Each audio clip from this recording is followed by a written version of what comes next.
आज तक आपने सुना होगा कि इब्लीस हमेशा इंसान को इबादत से गुमराह करने की कोशिश करता है, मगर आज की यह कहानी इतनी अजीब है कि इसे सुनकर आप हैरत में पड़ जाएंगे।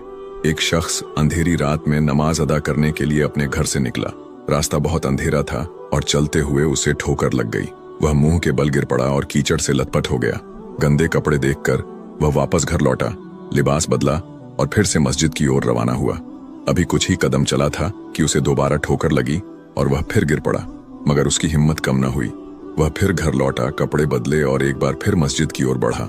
इस बार जब वह घर से बाहर निकला तो दरवाजे पर एक अजनबी खड़ा था, जिसके हाथ में एक चमकता हुआ चिराग था। अजनबी चुपचाप उसके आगे आगे मस्जिद की तरफ चल पड़ा। चिराग की रोशनी में इस बार रास्ता साफ नजर आ रहा था और वह बिना किसी मुश्किल के मस्जिद पहुंच गया। मस्जिद के दरवाजे पर वह अजनबी ठहर गया और नमाजी अंदर चला गया। नमाज अदा करने के बाद जब वह बाहर निकला तो देखा कि वह अजनबी अभी भी खड़ा था, मानो उसे घर छोड़ने आया हो। नमाजी को अजनबी पर शक हुआ और उसने उससे पूछा, आप कौन हैं? अजनबी ने जवाब दिया, मैं इब्लीस हूँ। यह सुनकर नमाजी हैरान रह गया और बोला, शैतान मुझे मस्जिद तक कैसे छोड़ने आया? तेरा काम तो लोगों को गुमराह करना है। इब्लीस हंसते हुए बोला, जब पहली बार तू गिरा तो अल्लाह ने तेरे सारे गुनाह माफ कर दिए। जब दूसरी बार गिरा तो अल्लाह ने तेरे पूरे खानदान को बख्श दिया।